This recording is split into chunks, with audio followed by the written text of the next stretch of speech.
এই শহরে আপনি যেমনই থাকুন না কেন, অসুস্থ থাকুন, আপনার মন খারাপ, আপনার বাড়িতে সমস্যা, তারপরও আপনাকে কাজ করে যেতে হবে।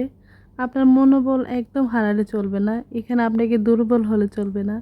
এখানে আপনাকে যেমন রাখতে হবে মনে সাহস, তেমন রাখতে হবে শরীরে বল। তাইলে আপনি সবার কাছে ভালো থাকবেন।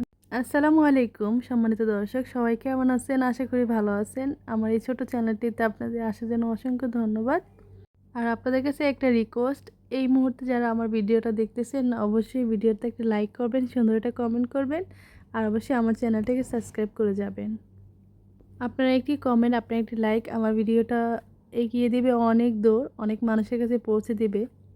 যেই হোক, আজকে অনেক দিন ধরে এই ঘরে কিছু নাই। আমি ম্যাডামকে বলতে পারি না এর জন্য। আমি যদি বলি যে ম্যাডাম ঘরে কিছু মানে অনেক খাবার নাই, তো উনি বলবে তো যাও তুমি দোকান থেকে কিনে আনো। আর আসলে আমি বাসায় থেকে এতটা অলস হয়েছি, আমার হাইটা যাইতে একদম ভালো লাগে না। তারপরও আজকে আসলাম, সাথে করে আরেকজনকে নিয়ে আসছি। তো উনি আর আমি যাচ্ছি। তো হাঁটতে হাঁটতে দুইজনে যাচ্ছি। আর এদিকে যাওয়ার সময় দেখতেছি একটা খেজুর গাছ, একটা না অনেকগুলোই খেজুর গাছ, যে গাছগুলো আমার থেকে অনেক ছোট, বাট গাছগুলোতে মাশাআল্লাহ অনেক খেজুর ধরছে। আমি তো যাওয়ার সময় আসার সময় এখান থেকে এই সাইড দিয়ে গেলে আসলে আমি তখন এখান থেকে খেজুর পেড়ে খেতে খেতে যাই, আবার খেতে খেতে আসি। সেটা কাঁচা হোক বা কিংবা পাকা। আসলে আসলে কি বলবো, খেজুর এমন একটা জিনিস, আল্লাহ রহমতের খেজুর, এটা কার না পছন্দ বলেন? সবার যেহেতু পছন্দ, আমারও বেশি পছন্দ হয়তো। যাই হোক, আমরা যাইতেছি এই আরবি খেজুর গাছগুলো যাইতেছি, কারণ রাতে গাছ ধরা নিষেধ। তারপর আমি ভিডিও বানানোর জন্য গাছগুলো ধরতেছিলাম। আর আরবি দেশের বাড়িগুলো দেখেন কত বড় বড় তাদের বাড়ি, কত বড় গেট, তাদের বাড়ির উঠানগুলো অনেক বড়। মাঝে মাঝে আসি একা, বাট বেশিরভাগ যদি আমি অনেক জিনিসপত্র নিই তাহলে সাথে আরেকজনটা আনি। তো আমার সামনে যে একজন যাইতেছে, ওনার বাড়ি হচ্ছে ইন্ডিয়া, উনি ইন্ডিয়া থেকে আমার ম্যাডাম আনছে। তো ওনারকে নিয়ে যাইতেছি। আর যেতে যেতে আমি আসলে দেখাইতেছিলাম যে আরবি বাড়ি, যেতে যেতে আমি দেখাইতেছিলাম আমার ম্যাডামে 100 দিরহাম দিছে বাড়ির জন্য কিছু বাজার করার জন্য। মানে 100 দিরহাম তার বেশি বাজার আসবে না, টুকটাক আর কি, ফাহাম, তারপরে সাবান, এই আর কি, সবজি টবজি না আর কি, টুকটাক জিনিসপত্র আর কি। আর বাচ্চাদের জন্য মানে পটেটো নিমু, এই আর কি। তো আমি মার্কেটের সামনে চলে আসছি, প্রায় মার্কেটের সামনে। মার্কেটের থেকে তো আমার ভিডিও করা সম্ভব না, আমি ভাবছিলাম যে ভিডিও করতে পারবো না, আমার আসলে অনেক লজ্জা করে।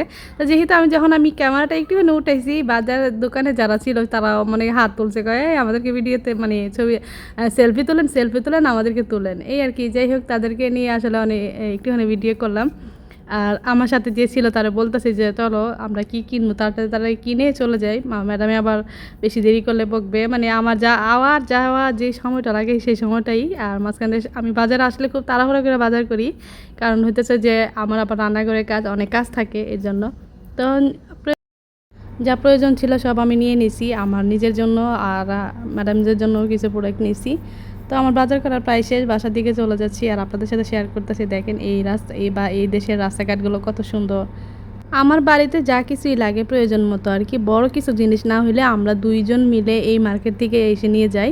এই মার্কেটের প্রোডাক্টের মানে জিনিসের দাম অনেকটাই বেশি অন্য জায়গা থেকে, যেহেতু এটা ভিআইপি এলাকা। এটা আসলে এই এলাকাতে যারা মানে অরিজিনাল আরবি আছে তারাই এখানে থাকে। আসলে এটা অন্য সব জায়গার মতো এতটা না, ঝামেলাযুক্ত পরিবেশ না। দেখেন আমি তো যাচ্ছি, আপনারা দেখতেছেন যে পরিবেশগুলো কত শান্ত। আর এর পাশে আশেপাশে বাড়িগুলো কিন্তু অনেকটাই ফাঁকা ফাঁকা। আগে নাকি এই জায়গায় কোনো বাড়ি ঘরই ছিল না, আমার ম্যাডামে অনেক সময় গল্প করে বলে এটা নাকি আগে নদী ছিল, ওই জায়গাটা নাকি ভালো ছিল। তো আর কি ম্যাডামদেরকে আগে জায়গা দিচ্ছিলো, তারা নিতে চায় নাই। অনেক হিস্টোরি আছে এই জায়গাটা সম্পর্কে। তো মাঝে মাঝে আমি যখন একা আসি তখন আমি আসলে অনেকটাই ভয় পাই গেছি। তো ওইদিকে একটা কুকুর আছে, ওই কুকুরটা দেখলেই ডাকাডাকি করে। আর আমি তো কুকুর, বিড়াল, একটা তেলাপোকা দেখলেও অনেক ভয় পাই। আর জানি না এতটা ভয় নিয়ে আমি কীভাবে এই প্রবাস শহরে আসছি। যে মানুষটা একটা তেলাপোকারে ভয় পায়, সেই মানুষটা আজকে এতটা সাহস নিয়ে কীভাবে পথগুলো চলতেছি, নিজেকে দেখলে আসলে অবাক লাগে। জানি না কার কাছে কেমন। আমাকে অনেকে বলে সাহসী, কিন্তু আমি এতটা সাহসী না, আমি অনেকটাই ভীতু। ইন্ডিয়া এবং বাংলাদেশ বলতে বলতে আমরা বাসায় চলে আসছি। তো আমার ভিডিওটা এখনই শেষ করবো। আপনারা যারা ভিডিওটা দেখছেন এতক্ষণ আমার সাথেই ছিলেন, আপনাদেরকে অসংখ্য ধন্যবাদ। এই বলে আজকের পর্যন্ত আমার ভিডিওটা শেষ করতেছি। সবাই ভালো থাকবেন, আল্লাহ হাফেজ।